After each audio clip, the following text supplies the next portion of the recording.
So Scott, what's going on? We're a little ways away from SEMA now. How was the show? That's pretty funny. Yeah, I think for everybody that doesn't get the inside joke, we didn't go this year, so I also didn't What? make it. I know. It's like the first time in like 40 something years that we didn't physically attend. Except for the year where like everybody got that bubonic plague. I don't know if you've heard of it Oh, before. the stomach Yeah, bugs. that Yeah, I that remember yeah that. that Yeah, little thing where everybody had to wear masks for a while. So yeah, yeah, they had so the sniffles. Yeah. exactly. So that whole thing, they did it. They dropped that year, and they actually did an online version, I virtual. remember. It was It terrible. was awful. I remember it Um, was awful. Yeah. but with that said, I think that's the only time I don't think we've ever exhibited or missed exhibiting at the show. So it was definitely awkward this year. That's for sure.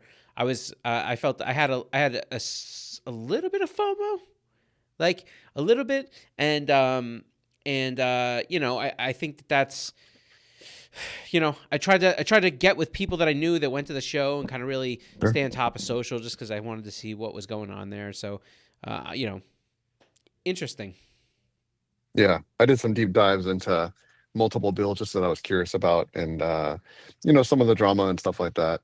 But Yeah. I mean, while we're on the subject, why Why why didn't was we Cody go? not there? Yeah. Yeah. So I think it's an interesting thing. So the first thing is that I think a lot of people, and when I say a lot of people, I'm not talking about people that were attending the show just to look around. I'm talking about exhibitors, other Sure. companies.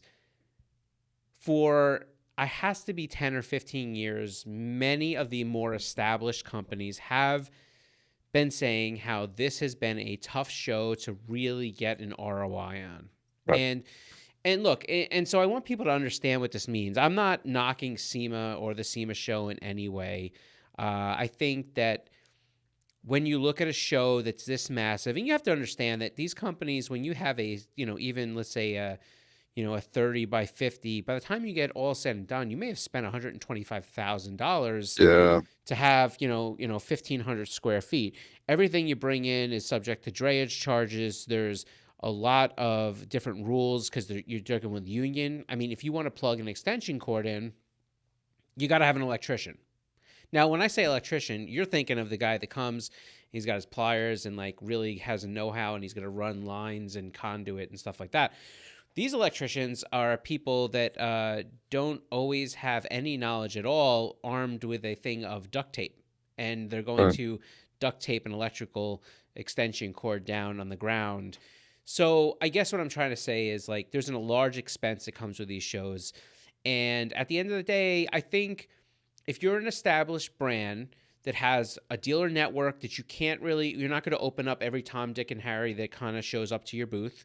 If you're not going to be the person that is looking for a very specific type of client, like there's some people that come to the show strictly to work with international dealers from a Right. specific, nation or whatever, and it allows them to do Especially that. on the Apex side as well, especially, right? Yeah.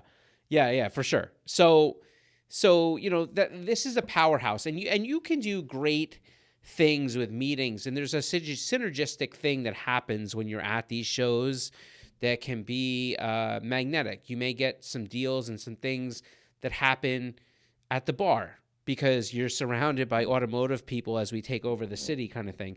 But with that said, you have to look at years for what they are. And this has been a year, with all these tariffs and different things, that things have been down. Now, I want to tell you, while I just got done saying about the ROI for each one of these companies and how it's been going down, I want to tell you what the thing is that actually pushed me over the edge to take this year off. This year particularly was just a softer year when we started looking at a lot of the people's consumer spending, and I don't believe there's really any company that is established that will tell you otherwise. I mean, it's just true. Like you Mhm. go, you look at 7-Elevens and they're off, right? People are not spending money right now, and you can make an argument that wheels are not exactly a necessity; they're a luxury at some point. Sure. Um, With that said, we're pretty, thankful and grateful to be in a good position like we have been. We have a lot of loyal supporters and good retailers, and so everything's fine for us. But you have to make sure that you're making the right financial decisions all the time. So there's that element. The next element has been something that's been really hard to kind of explain. The South Hall, and you know this. You've been at the show for decades, right? Like, I mean, Right. this is so the South Hall used to be the party hall. It used to be the hall you walk through. All the Yep. models were there. The best cars were there. Like all the cool things that happened in South Hall. It's all the personalities and celebrities and big meets were South Hall was the place to be. Now, as these established manufacturers have continued to withdraw from the show and take it off their agenda to necessarily be at the show, all the big tire companies, all the, a lot, pretty much most wheel brands at this point, there's very few established wheel brands that are actually displaying at the show anymore. And then when you start to look at just some of, these other companies that used to spend a fair amount of money to display, as they exited the show, we were left with what used to be what we called downstairs. So Right. if you've been in the South Hall, there's the whole upper part by basically closer to the front entrance, and then halfway through the hall, it drops down. There's a staircase. You go down, 5 or 6 steps, and you're into the back of the hall. Now that back of the hall was notorious for, a lot of the, Asian importers and different things like that. Hmm. Wheel companies were back there, factories were back there, but usually ones that didn't have seniority. So you always, you knew what it was like upstairs, and we have a lot of seniority. So we were always near the front. And then you had these companies that were always in the back. Now, what happened was as SEMA redrew the floor plan there, they had more and more big companies that had pulled out, and they had large space. Mopar, all these different things, they would occupy that space. As some of these companies pull out, now all of a sudden you don't have those big booth space. You're not using the same type of square footage, and now all those little booths have to go somewhere. So they come up this way, and as you're putting them in, what ends up happening is now a guy or a company like us, we have let's say 42 years seniority or whatever it's going to be. Now all of a sudden, directly across from you is a 10 by 10 because that's where they have the space for it, and the Right. guy's been there for 4 years, right? And it's not always the way it works. I gave you an extreme example, but that's been happening more and more. And last year was the first year where I actually was like, I don't even know any companies that are really in here except for a few. So we had petitioned the idea of, can we make a move over to Central Hall? Now, Central Hall is known as the hall, the racing hall, and Central Hall is a great hall, and it still has that magnetic draw. It's the original hall of the Las Vegas Convention Center. That, and I think North Hall, I think, were pretty much the first types of things. But that's where all the hard parts and all the cool stuff happens. There's a couple companies that happen to have wheels that are also over there. So I'm not setting a precedent that hasn't been established at any point by moving over there. And we do a large amount of stuff in motorsports, so I didn't think it was an unreasonable ask. But for years, we've been kind of denied that movement as it would set a precedent for other wheel companies, and they didn't want to do that, which I can respect and understand. But knowing what it looked like last year, and knowing that things were going to be down and other companies were going to be down and different things like that, knowing that other companies may not go this year, I just didn't think it was a responsible thing to do with the budget that we have to spend that kind of money and know that we're not really, the ROI was tough, but now it's going to be a little more off for our display. So that's why we were not at SEMA this year. No other reason. Okay. With that said, last year, before I was with this group, you released some new wheels at the time. Yeah. It was a pretty big deal, right? Yep. So what happens this year in kind of in response to that? Yeah. So I think it's a good point. Like, so last year, like, that's usually where we release our new wheel designs at the very minimum. That's where we release them. And, they may not be in stock until March or April. Yep. That's usually when we start to get things actually in a place where we're selling them. But that's where we show, the first stuff off while we get ready for production. So wheel designs are still in motion, and they're still probably going to be out, hopefully in that March, April, hopefully not longer than that, although we saw some delays this year, which that's why it kind of keeps me a little hesitant. But we have those new designs. They're in play. They're kind of getting to the point where, they're doing testing. We're going to go before we go to production.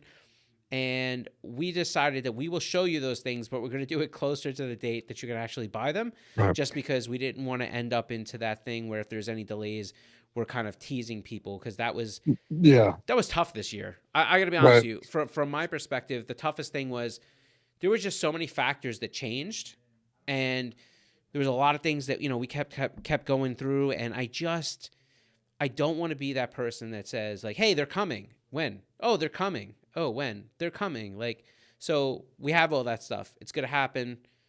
Like, don't worry. All those things, whether it be the off-road designs or, flow form designs or, or forged designs. But I will tell you something that I think, we've been talking about this. I think we're going to start not waiting for SEMA to put new wheels out anymore. Mm, yeah. I think we're going to get to a point where, well, I think we're here. We're just like, if we have a wheel that's done and it happens to be mid-year, we're going to release it. And I don't think we're going to hold those things. And I think every company in the world, especially wheel manufacturing, tries to do the same thing, where they wait until right before, and then you get all these delays and backup because everybody's trying to manufacture all the stuff that they're trying to launch at the same time, and it just gets messy. So I think from now on, we're just gonna, if we come up with a design, it happens to be mid-year, we're just gonna bring it in and say, hey, we got a new design. So Yeah, I think people understand, like in terms of big picture, getting the word out, getting imagery out, getting the message out mm-hmm. via social media now is larger than than this massive trade show. Yeah, It's maybe tenfold, right? So yeah. I think that the understanding is there. I think the sooner the better, You know what's instead interesting? of waiting. You know what's interesting for me, and I don't know how you feel about this, but I think the words trade show really leave people's Right, right, right, right, right, because right. I swear to you, no matter how many times I believe it's a trade show, or no matter how many times I think that maybe people are missing the boat on this, maybe even people internally to SEMA sometimes, um this is a trade show. Hmm. You see any of that miss like just miss the sailboat type of thing with some of these Yeah, people? yeah. If you look at the comments on the commentary on social media, Yeah. you see, the majority of people. I think the feel is like, if a vehicle comes out of SEMA, if it shows up at SEMA, it's not 100% finished. It's a rush job. It's never going to run. I think now, like right now, people are saying like 90% of the cars at SEMA don't run, which is not accurate. But No. I understand where they're coming from. I get where they're coming from. Yep. There's a lot of noisemakers, a lot of vehicles that get a lot of attention every year, and a large chunk of those aren't done. They're not finished, right? They're rush jobs that maybe like worked on them 2 or 3 months, got them there, rolled them in, and they roll them out, the whole thing. I think there's just a misconception that number one, that this is a car show, which it's not. No. It's a trade show, big difference. Yep. And number two, that every car there has to be 100% functional and has to be track proven or street proven, or shouldn't be there. Right. That doesn't make any sense. And I think I see a lot of people now saying, SEMA needs to do something about this. They need to not allow people into the show unless they can drive in, unless it's got dyno sheets and stuff like that. But that makes no sense. It kind of defeats the purpose of what this event is about. You know what I mean? Yeah, I do. So I think there's two pieces to that, right? Because like as you're Mm. speaking, the first thing I think of is we all understand, and I this was the first year I haven't been in the show in whatever, but I had been at the show 20 consecutive years prior Okay. to this year. So Mm. um, there is something that is called SEMA quality, right? Okay. Like when we were set out to find a vehicle, when I was in marketing for this company only, it was always you had to find a SEMA quality vehicle.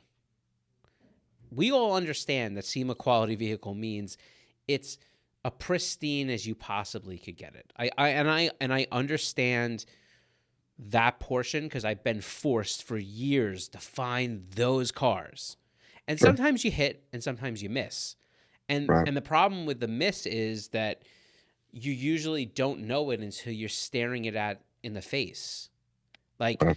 you're promised by these builders that they're going to bring you the best of the best and then of whatever you wanted. And it just doesn't get there. And the pictures and all this stuff and I've been at SEMA sleeping on the floor on Monday. The show starts at Tuesday. I've been on the floor, technically on Tuesday morning at 2:00 in the morning, sleeping in our booth floor, waiting for a car to show up, and then trying to figure out, well, how am I going to get this car in?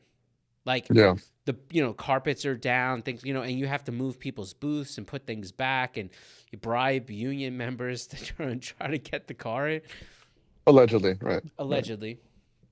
But the thing is, um, it this is a trade show, so the utmost importance for people that are going to use a display vehicle, an exhibitor using a display vehicle, is that their products are on the car properly represented so that they Right. can show off the products that they make, the Right. products that they want you to know where they go. I think as the show has become, I want to say this the right way, I want to say more empty, but that's not what I mean.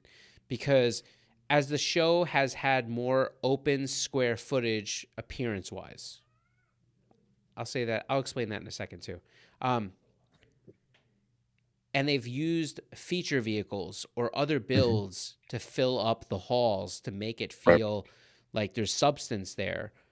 I think a lot of these vehicles are coming in that shouldn't be there. Now, years ago, even if it was a feature vehicle, which used to be outside, used to only be the ones that were around the halls in prominent places, could be out in the front, but it wasn't like in parking lots. Yeah. That became to me a bit of a money grab. Like, Right. we can get you to SEMA, you just have to pay us this much money and you can have your car.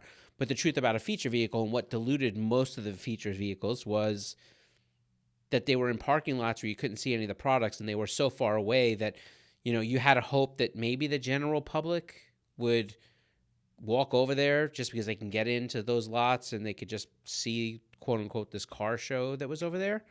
Yeah. And now the feature vehicles that are worth anything, they call them V spots, and you pay really decent money for those V spots, a couple Right. grand a spot, and you select those spots. So those are not the same feature vehicles, but Mm. the thing that people don't realize is that SEMA picked up, I think, like 1.3 million square feet a few years ago when they built that new West Hall. Yep. So a lot of people that were in the regular halls, if they move those places over there, naturally, without the show getting any smaller, they now have more open space, right? Yeah. It's like building another floor in your house. You know what Right. I mean? If you move all your furniture into different spots up there, your house going to look a little more empty on the lower two floors, right?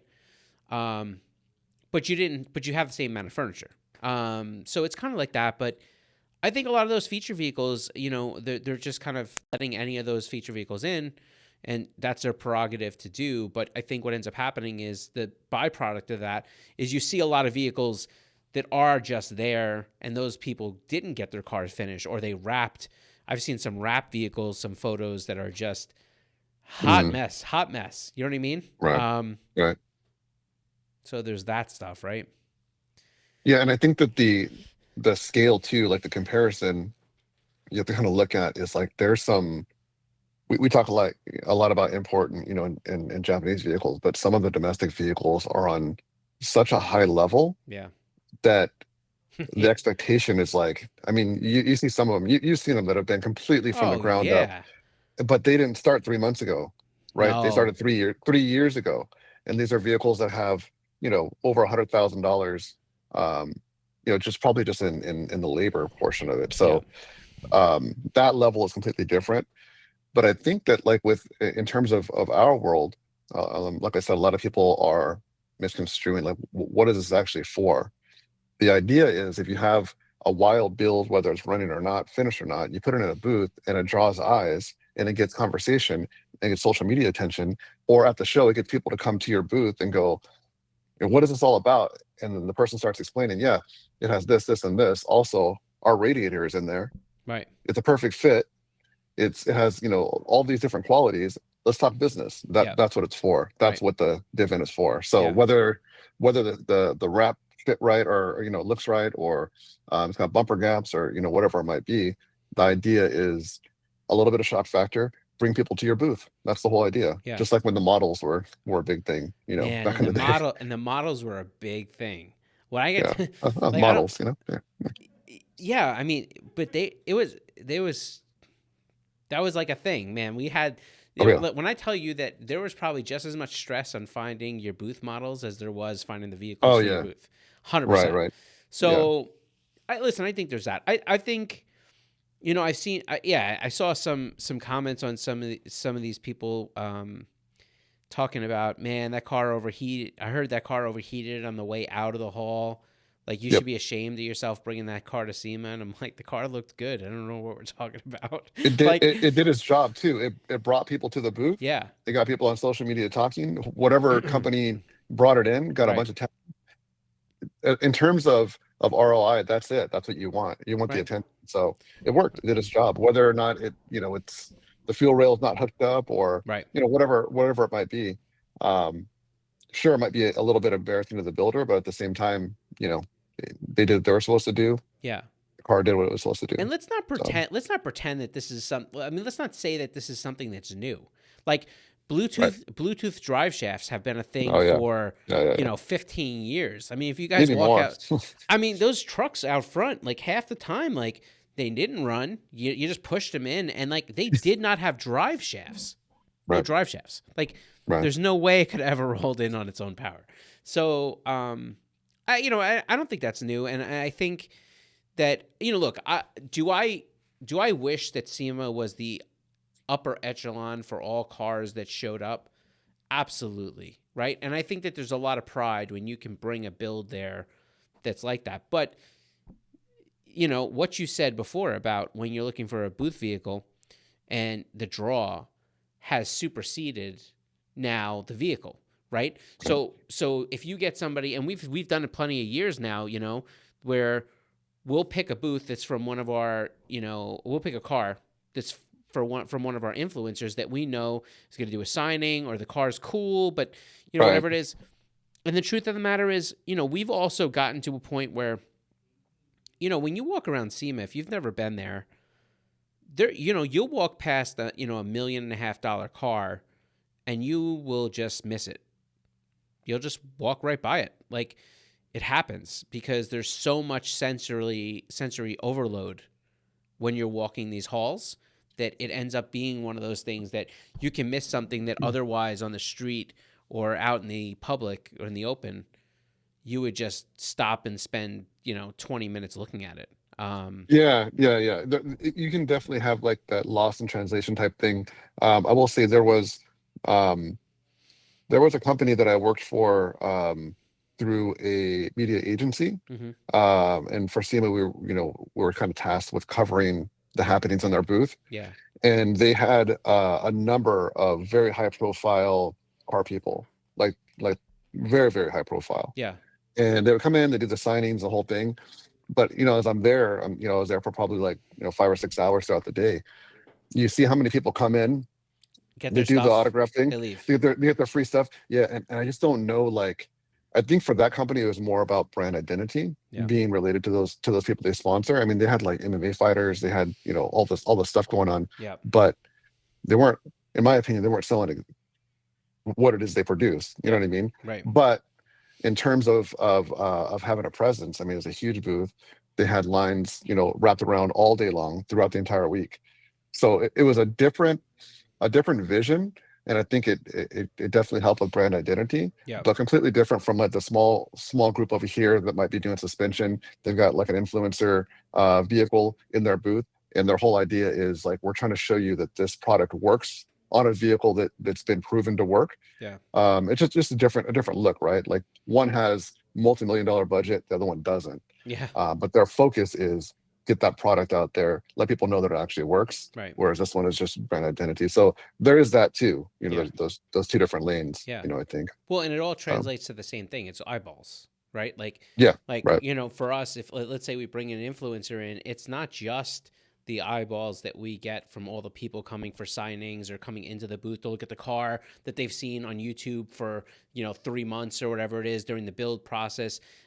It's also about the fact that that influencer is going to make content in your booth or about going to SEMA or doing different things. Additionally to that, you're going to have the people, like, influencers have friends that are influencers, and they're going to drop by the booth, and next thing you Yep. know, you have this draw. And I think it's cool. But if you look at the progression of kind of how we had cars in our booth for years, we now tend to choose really nice, well built. I want to say maybe they're brand new builds, but they're kind of street cars, not, Right. or race car or real race cars that we sponsor. It might be one of our FD drivers or different things like that. Yeah. But the idea, we've spent more and more time just on doing real built cars, because I think that's the company we are. That's the relatable portion. So Sure. I think for us to, bring in, something absolutely like bonkers that we know people are going to look at, and they're going to look at the car and then they're going to leave, like you said, I think maybe that's a little bit less us, really. You know what I mean? Right. Yeah. Yeah. Yeah. When I was on the media side of things, and I was always there covering the events, it's interesting how now the shift has been, to social media, obviously. But Yep. back then, it was trying to get a magazine to your booth to take photos of your product, Right. to show Right. in your layout, when the 2 months later or whatever it was. But now it's about that immediate, like right away, Mm-hmm. get me on Instagram, show the product. Yeah. It works very, very well, I've noticed, for the tool industry portion of SEMA. Oh yeah. Guys, they're showing off tools and toolboxes. I love that stuff, so I Me watch too. that stuff, and it's all the time. Tell me what you got, and the guy will just kind of run through it, and he'll give you a little demo, the little demonstration, show you exactly how it works. Where can we buy it? How much is it? Yeah. It's so immediate and on the spot, and people are like watching it, and they're going, "Okay, go to the website right now. I'll buy it right now. I need Right. that. Right. What is that? $150? I'll buy it." So, in that aspect, for that industry, it's great. Well, It's honestly, great. like the same. I don't know if you're talking about the same tools, but the thing is Probably. that listen. Some of these tools have been around before, but then like Yes, you see for them sure. pop up, and like out of nowhere, I get this thing of like, no, I need those now. Like, Right, right, so right. like Ulsa Tools and I'm not clearly not sponsored by anybody, but Ulsa Tools has those stubby sockets that go into like a regular ratcheting wrench, and Yep, you can push yep. the I saw the piece the up IG thing. Yeah. yeah, and you can push the lock in the back so that it doesn't come off. And I'm like, I need those anytime I go to get them, because I'm looking for obviously one of the metrics that they're always sold out. And then they come in they come in, and I'm like, all right, great, and I want to get the other pieces, and they're not there. So, yeah, I think that's exactly what it is. It's about creating that hype, you know? Yeah, for whatever reason, the tool industry, like, they've capitalized on it, and they do it so well, so much better, I think, than the performance side. Yeah, And I don't know what that is, but for whatever reason, maybe it's the characters that are going to those booths that are so good at showing you the product. But it's just simple. It's like one-on-one. The demonstration goes down. You're like, damn, I want that. I need that. Or where can I find more information about that? And they tell you. yeah. Everything's right there. But do you think it has to do with cost? Like, do you think it's that, like, well, with a tool, first off, it's globally accepted, right? Like, it doesn't matter what you work on, if most True, of those true. tools could be used. And then the other thing is, it's like, man, I like that only costs $50. That only costs $100. That only costs $150. Now I know people are gonna Some, say, some, I know some some, people, right. right? I know. Listen, I've done the same thing with welders, right? You see a new welder or something else, new tech come out, or something that adds on, and you're like, I gotta have that, right? but Right. I would argue that the purchase isn't necessarily as quick. Yeah. Yeah. True. True. I mean, there are some big ticket items. I did catch a video of it was like royalty something, royalty repair, something like that. And this guy and his dad, they're going to the Oh yeah, the different Royalty booths. Auto guy. I know what you're talking about. Yeah, Yeah, yeah, yeah, yeah. They're like, hey dad, what's this? And it was like, I think it was a Harbor Freight, their new toolbox, a massive one.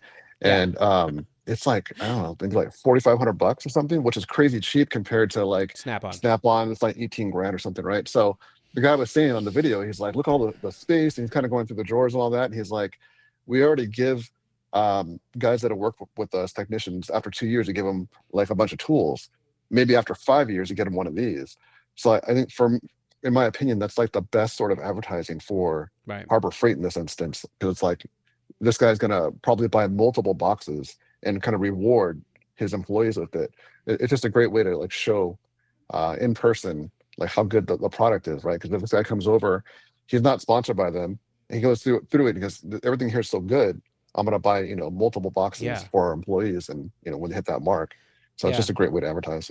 It's interesting with the Harbor Freight stuff, though. I mean, it's because I think you could compare it a lot to wheel companies in a way, but like when you look at Harbor Freight stuff, clearly, you're gonna get. It's funny. I have a whole bunch of people in my feed, especially that are really like I have a lot of fabricators, Yeah. and in addition to fabricators and tuners, but I also have like again a lot of people that would be interested in tools. So there was a lot of stuff in my feed at SEMA about tools, Harbor Freight, Hmm. the Snap-on, different things like that. So you had half the people that were going into the Harbor Freight booth, basically saying like this is a direct ripoff of Snap-on. They're crucifying them for that, and then you had the other half going, "This is amazing. This is just like Snap-on."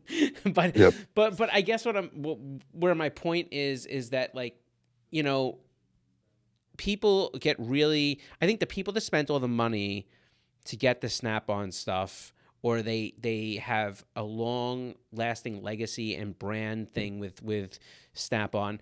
And look, I believe this. What made Snap-on amazing, and people can argue and say no, it's their quality, but I think what made Snap-on amazing had everything to do with their warranty. When you Yeah. were a tool truck person, when you're a dealer mechanic, yeah, the tools might be great, but you're going to break them, right? Mhm. They're not magical tools. Like when you're going to break them, and when you do, that day, the next day, a week from now, the Snap-on truck's going to come around, see if you want to buy anything, so you can pay them, $20 a week for the rest of your life. The rest of your And life, yeah. and when they do, it doesn't matter what it is. If it's a hand tool, you're going to hand it to them, and they're either going to fix it right there on the spot, or they're going to swap it out with you, Hmm. right? And I think when you're a working professional, that is monumental. You For need sure. your tools Yeah. to make your money. Right. That's 100% what it is. Now, even for the prosumer, that's kind of where I put myself. Prosumer, right? Like I have a lot of skill, have a lot of tools. Not going to say I have a lot of Snap-on stuff. It's just really expensive. Sure. I also don't put my tools through nearly the same type of rigor that a guy that's, a dealership mechanic is going to do, right? Like it's just not going to happen. So for me, let's say I get something from Harbor Freight. Now they have a warranty. A lot of their stuff, if you get the decent stuff, like, you can take it back. Now, how many times you have to take it back, that's something you're going to have to play with, right? Some of their stuff is better than other. It's just the way it is. But it's interesting to see, if you're not that guy that needs it, like there's a lot of people that love Harbor Freight. And Sure. and Sure. and I have a couple of those whatchamacallit, the toolboxes. Now I'm forgetting the what they The call icon them. one? No, I don't have the icon one. I actually have the uh now I'm drawing a blank. Which the other boxes that they have that are pretty popular, but they're pretty Oh, decent. General. Yeah, The General. General? Yep, So, the yeah. U.S. Yeah. General, right? Yep. I have a couple of those boxes, and I've had them for probably 5 or 6 years, and they're really very good. I mean, I think that like my friend has Snap-on boxes. I think to his older Snap-on box, maybe the ball bearing stuff is just as good. The detents are pretty good. Sure. I think to his newer, he's got a really big newish Snap-on box, and that has the soft close drawers and all the good stuff. And I will say that box is not even close. Like that, the quality is so far above the US General I have. But now I think these new boxes, like you're talking about, that they just came out with, they built in all that crap, and Yep. now they're right back in that same zone again. It's just really interesting because at what point is it not about copying, but about working in features that exist? Right. Right. Yeah. It's funny too. Like, I got some flack when, I'd done a couple of technical stories for Super Street Yep. that some of them were in print and then some that went online. And I didn't even think about it, but I was using just normal ratcheting wrenches from Harbor Freight in a couple of the photos, Yep. and I got some flack for it. Like, man, you really cheaped out on the tools. And I was like, I don't really know what to tell you. Like, I bought these tools like, I don't know, 11 years ago. I built four Right. cars with them. They're still holding up. If they break, I'll replace them. But Right. I still have them in my garage. It's been 15 years. Like, I don't really know what to tell you. Well, Um, I get where you're coming from, but yeah. they've worked. So I don't, Right. they did the Well, job. and I think the part that gets me off of just kind of staying on the ratchet wrench thing, it's like, so I have a lot of the gear wrench stuff. Um, Yeah, a couple of the things have, I stripped out some of the teeth and stuff like that. Maybe I sure. bought a replacement or whatever it is. But for the most part, for my use, they've been fine and they've held up. And I think gear wrenches continued to get a better brand name within the industry as it goes up. But like at the end of the day, I just don't. I don't think that they're amazing tools, and Mhm. I also think that there's probably better ones out there. But then, some of these ratchets, I don't know if anybody has ever broken a ratchet, but for the most part, Many if times, yeah, more than once. Yeah, right, depending on where you break them, I mean, I've gotten pretty good. Half of the time, I rebuild my own. Um, you take out the C clips and stuff like that, and a lot of times you can get in there and kind of figure out what's going on and kind of get everything back in line, re-grease it, put it back together. Not exactly a complicated process, and so. Sometimes I just think people have to understand that everything's got its limits, right? Like, it's metal. Like, there's things that happen in there. Um, I don't know. I mean, like, when we look at a Harbor Freight thing versus a gear wrench, like, what are we're just talking about brand names, right? Like, they may have the same type of design and quality, maybe. but with that said, too, is there a problem with having more than one option? Because it goes the same with car parts, right? Like, Yep. there's going to be more than just one header for a B series Honda, right? There's going to be Right. more than one exhaust. If there was just one of everything, kind of boring, right? I saw something similar with Honda, who had a lot of motion at SEMA this year. They had Yeah. a cool booth car. They had some new products coming out. Yeah. They have this new B Pro system, which is basically allows you to it comes with a trigger wheel, and it comes with a setup to run, coilover plug, and then also have K-Pro on a B series, which you couldn't do before unless Yeah. you were pretty tactful. So they have this whole system that came out, and I was just shocked at how much flack they got for it because people jumped in right away and say, "Oh, you're copying this company, you're copying that company," but they weren't though. This is Right. their own setup. Right. This is their own trigger. There are other coilover plug systems or coil on plug, however you want to call it. Um, there's a bunch. There's probably a dozen out there. So I didn't really see where people were coming from, and I think a lot of them were missing the point that this whole thing was so that you could run K Pro with a B series, which some people want to do. Other people will say it's too expensive. I'd rather just do a standalone. Perfectly fine. But in this instance, it's for something very, very specific. And I think every post they put up, I follow them. So every post they put up, there was a bunch of people jumping in and saying, "Oh, you're ripping off this brand." They kept tagging the brand. I was like, man, it's very good advertising for that brand, but it just seems pointless to me. There can be more than one out there. Yeah. I think it's interesting. It's like, I saw that K-Tune, I'm not K-Tune, that Honda also had some new cams out, right? So Yep. it's like, Yep. all right, so you put out some new cams. So it's like, oh, you've been copying, Holly because they put out, or Edelbrock, or, like, I mean, like comp cams, like you, But I don't wait. I don't remember a time that ever happened, especially in the Honda world. Well, like in the early days where people were doing that, like when another cam manufacturer came in and offered something, like it was a good thing. It was like something positive. Maybe it's better than what was already available. Right. Maybe there's more power to be had, Yeah. I don't know. I just don't see the downside. I think I think the problem is everybody's gotten so worked up about reps and the Yeah. trade war that had kind of existed with this whole tariff thing. I think really all that stuff just really heightens everything because we're Sure. blaming countries and things, and we're equating everything we get to which country it came from. And, I even think about it on the wheel side, Roy Bling, Right. my boy Right. Roy Bling out there, kind of trying to kind of bridge the gap between, some of these Chinese, forged manufacturers and the general public. And that's a whole other subject that, maybe one day we can get into. We should bring him on sometime. Have him on the podcast. I was thinking Be about cool. that, but here's the problem. The problem is that I'm worried that would go the wrong way. Right? Like what I mean is like, I think like, how we do this podcast now, you're in on it. Like we really just like to have good conversations. And, Right. and I always treat the podcast as almost a completely separate. I mean, obviously maybe 10% has to do with us and talk about wheels and like we did in the beginning. Yeah. But like I like these conversations, whether it be the Busher Racing. Like we didn't gain anything at a Busher Racing podcast, with David, right? It was a good conversation, I thought. Yeah. So I would like to have him on just for the sake of being able to have a friendly debate and talk about different things. I think he might take it as we were trying to kind of use him for publicity. I see what you mean. You know what I mean? And that's not really what I would like to do. But I have, and here's the thing. You've heard me say, we've talked internally about maybe some of his opinions and views. And I think, some are spot on. And I think other ones are a little further away from that spot. But I'd love to be able to have that conversation with him just on a friendly basis, not on an attacking basis or anything. I think, there's a lot of interesting things he's bringing to the car community. And then I think there's some other things. And I think he's also very smart.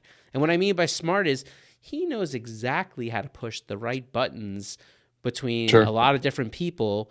And I don't think he's even quiet about this. I think he's been very vocal about this. He said, like, I've seen him put posts up. He's like, this is what Rage Bait does. Look at the views. Like, he knows what he's doing. He's not stupid by any, sense of the imagination. But I think it's important to be able to have those good conversations. But I'd love to have him on. I mean, I don't think he's watching our podcast, but if he's on, if he is and he wants to come on, I'd be more than happy to have those conversations. I think it's an interesting thing. Yeah, for sure. Yeah, for sure. I think every year at SEMA there's always like the year of, right? The year of, right. For a while it was the Rocket Bunny kits, and then it was LS swaps and all this stuff. For what I've been seeing, everyone's talking about the K20C1 swaps, and it's been pretty prominent. There was only a couple of cars that had them, but they got a lot of attention. Yeah. One of them being in the Honda booth. That was Honda Pro Jason's car? Was it? I don't know. The silver one? The silver one. I thought that was his car, or maybe he was just covering it. I'm not sure. I don't follow him, but I know the the car, the K20C1, that swap has already been done before, and even in that chassis previously. But with the Honda version, it's they want to have everything working, right? Yeah. So they're going to it's got power steering now. It's going to have AC. The hood closes. It's the whole package, right? Right. And then so it's a pretty big deal. And it got a lot of attention for sure. Yeah. I don't know if that's the future swap. Like I'm sure a lot of people want that swap. It's not the most affordable thing yet, but it could be. But again, a lot of flack. They caught a lot of backlash because people are like, why would you do that swap? And you can just do an older case swap and turbo and be faster. But I think people are not looking at the big picture. This is not only for their brand to expand and to grow, but eventually those motors are going to be hard to get, just like B series, right? So it's going to be at a point where everything has to shift over. Mm-hmm. And that's where like the L15s come in and the K20C1, because they're going to be more readily available. Well, don't get people started about the L15. I made that mistake one time. I know. And it wasn't good.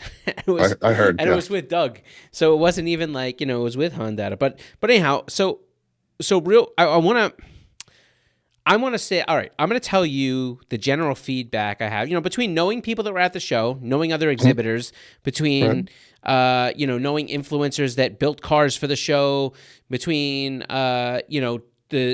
the aftermarket automotive Facebook groups that we talk, a lot of the industry people talk about in I heard a lot of different things about the show in addition to what I saw on social media. So I want to give you some of the general synopsis that I acquired from all of that stuff. And Right. then I want you to tell me what kind of opinion. So I don't want you to base your opinion on my opinion. I want you to then tell me Sure. what you think you've gathered from what you saw. Okay? So what I saw was the majority of people, established exhibitors and people that have been going to the show for a long time, kind of say the show was off, right? I've seen them say a lot of halls didn't have the quantity of exhibitor there that they were used to, that a lot of Yep. people kind of, backed off. I heard that there was a lot of really good domestic builds, and a lot of the sport compact builds, or a lot of the more tuner oriented builds that were there, while the best ones were really nice, there was a lot of rinse and repeat, as in same type of builds that we've done every single year, just different cars. I've heard people say that, I don't know, the show just felt off to me. Now, there's a flip side to this. Hmm. I've seen, and I believe this to be the truth. Here's where I believe that SEMA shines. If you're a smaller company, if you're a company that even has good size, maybe is kind of on the outer edge of the circle of automotive, but you kind of have some play that kind of borders into automotive. If you are a company that is looking for more of an established base, if you're looking for a company that's looking to get really in on the small shops and you have some good products to offer, I think SEMA is an amazing show for you. I Yeah. really do. When you start crossing into having larger booths, you have an established customer base.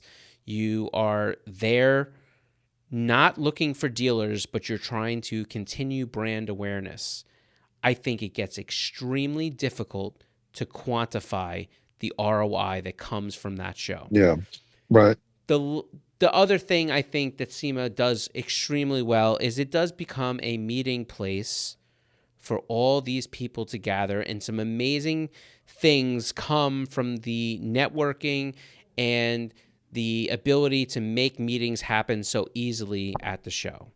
Sure. However, the problem that I see existing for some of those situations is that less and less buyers are going into the show, and when they are going to the show, the duration that they're staying at the show is so short. They're going in and they're going out. And what ends up happening is a lot of times they're trying to do their whole day, or if they're going in for a day or two, they're not really doing a lot of formal meetings, or their meetings are, really just the top edge of their customer base, and then they're gonna hit and run on everybody else to say hello. And then you're gonna end up as a dealer, or I mean as a whatever, going to these places after the show or before the show or whatever it may be. And that waters down the importance of that show. So I think, look, I think the world is changing around the SEMA show, not SEMA the organization. I think the world is changing around the SEMA show, and Right. SEMA as a show is doing their best to try to keep up and adopt. And that's why you've seen the SEMA Fest and the parades and the different things. I think they're trying. And, hopefully that continues to go. I really also hope that SEMA is able to continue to prioritize the fact that they are the representation for our industry and not just the show, right? And I know that's Yeah. a hard clarity. I know there's a big burden because a lot of the income that SEMA makes for the year comes from the show, and I think that's people have to also understand that supporting the show also allows that income to be there so they can do other things for you, like they do so well, like lobbying for other, laws and different things that have to do with enthusiasts Sure. and other manufacturing companies. But, look, these are things that I'm not throwing shade at any person or any group, but I am, kind of bringing that subject up that, I hope that they continue to rise and shine and do great things, because they are the industry, representation, for our whole, our whole segment. You know what I mean? For everything. Yeah, yeah. I mean, I did get kind of that same sentiment that it seemed like things were spread out a little bit more, Yeah. and there was a little bit less than what they would usually see. I didn't get the same information in terms of there being more domestic builds. I think there's always a majority of those there, but I Yeah. think a lot of times people are so focused on trying to find the vehicles they're familiar with, if it's Supras or Skylines or whatever, they sort of miss a lot of the domestic stuff that's out there. Um, for me personally, I like what I like, but I would spend a lot of time going over some of those domestic builds. I stole a lot of ideas for my own builds because some of the stuff they were doing I thought was so cool, so Yeah. cutting edge. It You is. know, um, I don't know. I think that people sort of miss a lot of those vehicles because they're so focused on this crazy flop over here that they keep hearing about, or this or that. With that said, though, I do question in terms of the SEMA organization, is there enough young blood there to sort of attract this younger audience? Because obviously it's YouTube, social media, influencer heavy for everything that we deal with now. Is there a group at SEMA? And I don't know everyone there, right? I have a few friends that work there, but they're like my age. I'm just wondering if there's a younger demo there that can help sort of facilitate what's going to be happening in the future to make sure that it stays sort of true to what it's been, but also open to the younger demographic. Yeah, I mean, I don't know, I can't tell you the age, demographic of the organization itself, but I will say that I think that there's a lot of things that they do very well. Sure. Yeah. Central Hall, from what I heard from everybody else, Central Hall was banging, and it usually always is. You know what I Yeah. mean? That's the bulk of the stuff that's exciting. I think what we have to do for a second, and I'm just talking about the show. I'm not talking about other things. I don't want to get too clouded, but I think what has to be done for a second is really look at the segment of people that are going to the show and what are they looking to see? Because it's not Sure. as simple as just saying we are the meeting place for the industry. I get it. They are right now. The problem is, like you said, social media and all these different things is going to change things. And will you adopt fast enough? And will the money be cost prohibitive, or the cost of attending there and exhibiting, will that be cost prohibitive to making any money, or the connections or deals you'll put together? Yeah. I think that, there's a lot of things they do very well. I do think that they've done a good job about keeping influencers, involved in the show. And I think that you do get a lot of hype from those influencers. So I think Sure. Yeah. I think that's one thing they do very, very well. I think the hard part is you'll find the older group of exhibitors, they don't want any retail element at their show. They say this is a trade show, and we have this once a year, and our mentality and our alignment is to have a trade show. We do not want people that are not inside the trade show here this week. Now, I can understand the point of view, but I don't share it. Sure. My thing about creating the SEMA Fest, which I believe is what SEMA is trying to do, about putting it on the weekend, but it's after the show. I don't know. I don't know that I love that, because I feel like as a manufacturer, we spend all this money to come to the show. And then the idea of having to spend more money to then break everything down on that thing, as grueling as that week is, and then go set up somewhere else to be able to display at another event that's also SEMA, but just for the retail end, that's a little tough. The idea that they let people in on a Friday and different things, maybe, do I think that SEMA potentially should be one of those things where, Tuesday, Wednesday is industry only. Thursday, Friday allows it to change to a consumer base. I personally feel that way. As much as I think I would be exhausted and it would be a very difficult thing to do, I think by me being able to say, I know Tuesday and Wednesday is going to be one atmosphere, and then Thursday, Friday is going to be completely other atmosphere, and also feeling like I'm getting all the foot traffic that I want from spending that kind of money, I do think that might help to revitalize the actual show. But you got to be super, super limited and hardcore about making sure that Tuesday and Wednesday do not have any element of people in that show on those days that are not absolute buyers or people looking to do some stuff. I really do think it needs to be the industry Yeah. lockout. And that's my own opinion. I mean, what the hell do I know? Well, I mean, they've got a whole team over there. I'm sure they Talked have about all this these a million yeah, times. Yeah. yeah. They have all these projections, and they have reports and things that they can kind of figure out what works best. I guess my question is, or my concern is, what happens moving forward? Is there enough momentum for the younger audience to keep people interested? The brands are always going to be interested because this is where business is done. But if you look at the commentary, like I said, on social, and I keep going back to this, but it is like most things, overwhelmingly negative. Because there's vehicles that don't run, and this has been done before, and they're copying that. But I don't know. I kind of look at the brighter side. There's some really, really cool stuff to see there.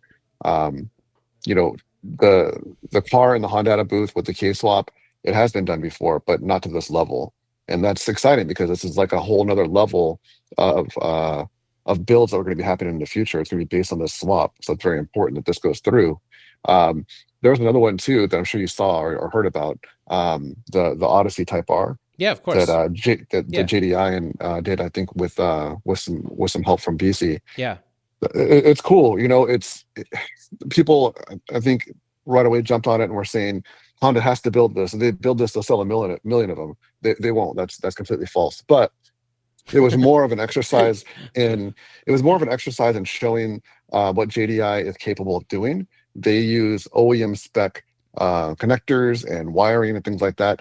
They make a harness now that they can put that engine in just about anything. And with that one in particular, everything on the Odyssey and chassis side is still Odyssey. It still all works.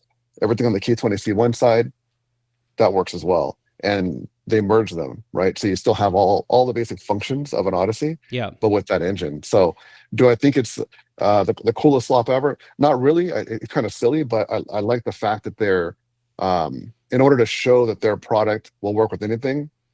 That's like the last thing you would think of, right? A Right. Type R swapped Odyssey. So Yeah. it's cool that way, Yeah. No, I like it. Uses an EP3 shifter is what they use because it's up there on the dash. And then, like I said, everything seems to work. I know they drove it to a meet in SoCal over the weekend as well, so it did Right. show up there. That's Right. kind of cool. I don't know. I thought it was a cool thing to do. I don't know how that transmission holds up to pull around a 4,500-pound minivan. I think there's going to be a problem with that, especially if they're planning to do a bigger turbo, cams, and more power. Yeah. But just the idea of it, I think, is very, very cool. Yeah. I mean, listen, It's cool to see. I saw, And it was well done. I thought it was well done yeah, it was super overall. clean. Yeah. It was super Yeah. clean. Yep. I saw a lot of cars that I thought were really good. And look, here's the deal. If for those that haven't been to SEMA and are writing some of these things, I think you should understand that when you go walk the show and you see some of these things in person, you won't feel nearly as much hate as you feel when you're on those keyboards, because Right. there is a level of kind of accepting what somebody has to go through to get their car there. And then on top of it, what kind of time crunches a lot of these builds come in. Everybody talks about like, oh, these cars a lot of times are really only commissioned or come to fruition where you have a booth space within 3 months of the show. Like, that's the part I think people miss out on. Many builders, there are a group of builders that will build for SEMA and then they try to farm their car out to any company that they want. But a lot of times the builds that are the stuff that you're talking about, they come from a meeting or an opportunity that arises once people are starting to look for booth cars. And sometimes that's not till May, of that year. Then they lock in around June, right? So now you're talking about, you got to go find a car, whatever it is, June, July, August, September, October, 4 or 5 months. So I think that's difficult, but I mean, look, there's some things there that you're like, how could they bring this to the show? That will always be there, right? Sure. But then there's some other cars, and there's cars that you see in person, and they hit you way different. One of the cars I think I love the most, even though I haven't seen it in person, but I can just, it was really well, like, The guy from the Street Alpha podcast, he has that A9. He put the Okay. RB in the A90 Supra, and I think Yeah. he caught some hate too. I think he was the one that overheated on the way out of the show or something, right? But So I think what happened was, from what I understand, is the car overheated prior to the show. right, I don't know if it was on the way there, but yeah, prior to the show happening, he had some overheating issues. So he did mention he's gonna have to pop the head off yeah, when he gets it back. yeah. But what did you think about the idea of an RB 30 block 26 head in that chassis? Well, so let me say this first. The first thing is, for all these people that are going to say about the Super Run thing, it should be 2J, the whole thing. Like, listen, I get it. I'm not saying that, but like, forget about that for a second. Like, let's push that aside for a second and just look at the build for the build. I thought the build was awesome. Like, I really liked it. I thought the Yep. amount of stuff and has anybody put an RB into that car? Absolutely. Very much so. That's been done before. That's not the first one. But here's the thing. The car was super clean. He set out to make 1,000 horsepower. He damn near made it. He had more room in the car. I do believe it's possible that, when you build that, I mean, he stayed up all night long building those cars for days. I think he's a real guy. He's not rich. He's not like, he called his buddy. Like, it's a relatable build in the sense that, like, a real person put it together with real help from friends that also are shops and different things like that. And he has just enough sponsor help that I think it probably made the thing work. The car's clean. It reasonably drove under its own power.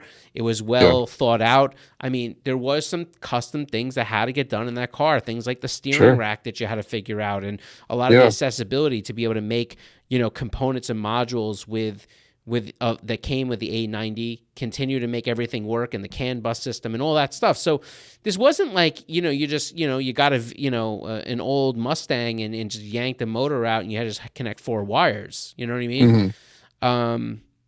I like the build. Now, did you not like the build? And I just No, and I'm not hating.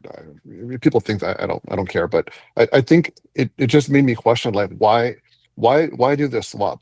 Like, the car looked really, really clean. I thought the swap was very, very well done. It was super tidy, but I just don't understand, like, the point of it. Like, if you want to build a fast car with an RB 3026, why not put it into a lighter chassis, for example? Like, what made? And I don't follow the channel, so I don't know. Like, I don't I know don't really either. I mean, I yes, just I've I seen don't. it. Yeah, I'm not sure what the whole idea. Maybe he blew the stock motor and he had that sitting around. I don't know what the. I just don't see the point of it. Whereas you could probably say the same thing about the Odyssey I just mentioned, but there was a point to that. It was showing that this product, it makes it possible to put this engine in any Honda, right? Yeah. So that I see a point. I just didn't see a point to it. But I thought it was well done in terms of the swap. And I know that there's been videos because the windshield wipers were backward and the seatbelt harnesses were expired. There's all these little things, and I get it. That kind of comes with the territory. But like you said, the guy was like cussing to get it done. So props to him for getting it done and getting it there. Yeah. For me personally, I don't see the draw. I think the factory engine in that car is fully capable. And I just didn't see it. You know what I mean? But so here's my take on it, on that whole piece. I don't know that there was a point. I think we're at a stage now where, and there's just some cars that we build because there's something about them, right? Like, and look, I mean, I think we look at, like, and I understand the B58 is a really good engine, and we've started to see that more and more and more. So it's extremely capable right out of the box. But what's really exciting? If he had brought that to the show, would you have been really excited about that car? Maybe. I mean, Yeah. Does the RB become a talking point? Sure. The For fact sure. that the Yeah, no, RB, it did its job for sure. you're also making a car that, I mean, just to be clear, some of these engines and drivetrains have become just as collectible and as whatever as the cars themselves, right? Right. So, like, I like the idea of the old gen versus the new gen. I used to be very, very opposed to cross pollinating. Yeah. I just didn't like it. I would always say, well, but it's a Toyota. But now, you already had the thing that came with the Toyota BMW thing right from the factory. So I felt like, well, we're already past that. Let's, Yeah. But, like, I mean, look, if the guy likes the RB platform. He's got his hands on an RB26. If you feel that, and I know that there's things about that, right? But like, I thought the car was clean. I liked the black with the red contrast. He had a lot of good, very clean, fabricated parts in there. Everything was short route. It was, the fittings were done well. Like, I guess what I'm saying is the parts that I like about building a car, he checked off most of those things for me. So I can look at the build and be like, it's cool.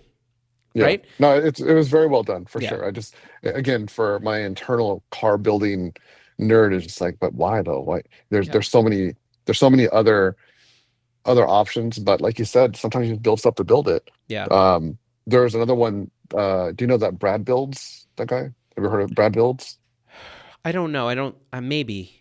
So one of the cars he had there was a 240Z, and he did a Viper swap into it. And you'd think like, I don't know, a Viper swap, like this huge motor in this old lightweight car, but then just the fact that he put so much work into the fabrication portion of it. And I think the vehicle had rust or some issues with the front end, so he did like a tubular setup. And so I mean it fits for the most part. It's in there. I don't think you can put a hood on there, but the amount of fabrication that went into it and just like the wow factor, I thought it was really, really cool. It was outside. I'm not sure who it was there for. Excuse me, but it was on display, and he started it up and he was revving it and stuff, and people were, kind of crowded around to check it out. He had like these 3D printed headlight replacements. So there was a light in there, but it had vents going through to the brakes and stuff. And then he had like That's awesome. he had a lot of like really, really cool stuff, I thought. And I thought it was just very, very well done. But in kind of like classic SEMA spirit, on the interior it had seats, it had a roll bar. The back end was finished, but the dash, it was like just a skeleton, and there was wires everywhere. And then you go to the very back, and then the bumper was cut out, but there's nothing underneath. And so he still needed to do like the diffuser and stuff. So the car wasn't 100% complete, but it was very, very close. Right. I just thought it was really, really well done how he did it. On paper, though, I mean, it didn't sound like anything I would want to see. But when I saw a couple of different videos showing the close-up stuff, all the details, like, man, he really did a lot of work on this thing. It was really, really cool to see. Yeah, it's hard. It's super tough. One of my favorite builders that is that guy. I hope I make sure I get his last name right, but that Kyle Kuhnhausen. He built that. He's on a different level. His fabrication is like. But that's my favorite part. Completely different level. It's so high. I literally watch anything he does, and I get done, and I'm gonna give my tools away. This is ridiculous. He's just so creative. Like, it doesn't even make sense the stuff he does. It's so creative. The stuff he does is like wild, right? Yeah. And the precision that it's done on is on another level. And the fact that he does it out of this 2.5 car garage, you're like, this is nuts. He won. I think he won best car at SEMA this year with that Vet that he's been toying around with for a few years. Yeah. But remember, for people that don't know, he was also the one that did that basically all, I guess all steel, all aluminum, whatever it was, all metal, 240Z. For that had everybody. It was in that top builder challenge. That was that was years ago. Yeah, I did a story on him at SEMA. Actually, I interviewed him, and I was like, man, I don't, just all the details. It was just so much. It was like maybe too much. Yeah. But he wanted to show off what he could do, and I was like, man, this guy is like another level. It's a different level. It doesn't even make sense. It's so good. No, it's amazing. It's so precise. And with all that stuff, even the stuff that's over the top is functional, and that's the part that's crazy. Like, if you look at the oil the oil, he did a dry sump on the Vet. The oil, just the oil tank, the reservoir for the dry sump that he did and how he integrated it into the car. It blow your mind, and that's one piece. Yeah. I mean, everything's so well thought out. Oh, the roll bars and the sway bars and the subframes and everything's got the the dimple holes in it, but it's got the custom pass through thing, so it's just as strong. It's just the whole thing is just unbelievable. Yeah, that's the stuff that you want to see at SEMA. Right, he's like almost like a young Chip Foose, where he's just so creative, and the stuff he's doing, people are not even realizing what it is until they see it. I know. Yeah, everything he touches, man, it's so good. It's awesome. It just, those builds take years, not days, not weeks, not months. Yeah. I don't know. Well, so anyhow, so that was SEMA. Do we have anything else that we wanted to touch on in SEMA? I don't know that No, we're. no, I think really just why we weren't there, why we didn't make it out this year. Yeah. It wasn't a mistake. It was planned. And just kind of want to make my point that like it's not a car show. I know it seems that way because that's what No. you see on social media, and everybody wants to see what new cars are out, Yeah. but it's not a car show. So Yeah. the people that are going kind of going crazy, like, none of the cars there run, a lot of them run, probably the majority. Yeah. A lot of them get finished right after the show, and then some of them get sold off, some get parted out and sold off. That Yeah. just like a car show, right? It's the same Yeah. thing. But this is a trade show. There's a Yeah. big difference. Listen, So and to your point, for years there have been cars that, like back in the day, it used to be. I remember I used to walk around knocking on builds that I thought, knocking on the roll cages, because a lot of them used to use exhaust tubing. You know what I mean? Like, right. and that was all because it was just a look thing, and they can cut it out later, like it was barely in the car. So, Yeah. look, there's always been those types of cars, but you're right. The majority of the cars there absolutely run, and there are some cars that you would just not be able to wrap your head around. Unfortunately, the internet decides good, bad, or indifferent which Sure. cars Yeah. are going to be the thing that get talked about. Sometimes good, sometimes bad, right? Mhm. I think SEMA has a really good place in this automotive world, and I really hope that things maybe continue to go in a good positive direction. I think it's good for our industry, and I think that's what I hope. And do I think that we'll be back at SEMA next year? I do. You know what I mean? I Yeah. absolutely do. I think that we've never had a year that we've taken off. I think this year just felt like that. I think last year burnt me out a little bit, just kind of having to be in an area where I felt so, like, I literally felt I was in a foreign country last year. And I'm not just talking about the people that were displaying there. It didn't feel anything like the SEMA I've known, that didn't resemble SEMA for me. Right. Yeah. And then afterward, or before, we were flying around going to all these people that weren't going to go to the show. And I was like, well, what are we doing here? Like, what are we spending money for, just to say we're here? Like, and that's something that kind of stays with me. And I hope that feeling goes away. And it could just be, my age and me being a little bitter, right? Who knows? But anyhow, I think SEMA is a rocking show for a lot of great people and a lot of great companies. And, I hope that the youth, like you said, they keep getting involved in cars and this keeps going. I do think that, fortunately, the more that we get into the tech-driven worlds, we're losing car people by droves, unfortunately. Yeah.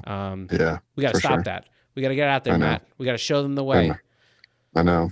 This you're right. is a wrench. You know what I mean? We got to show them. Right.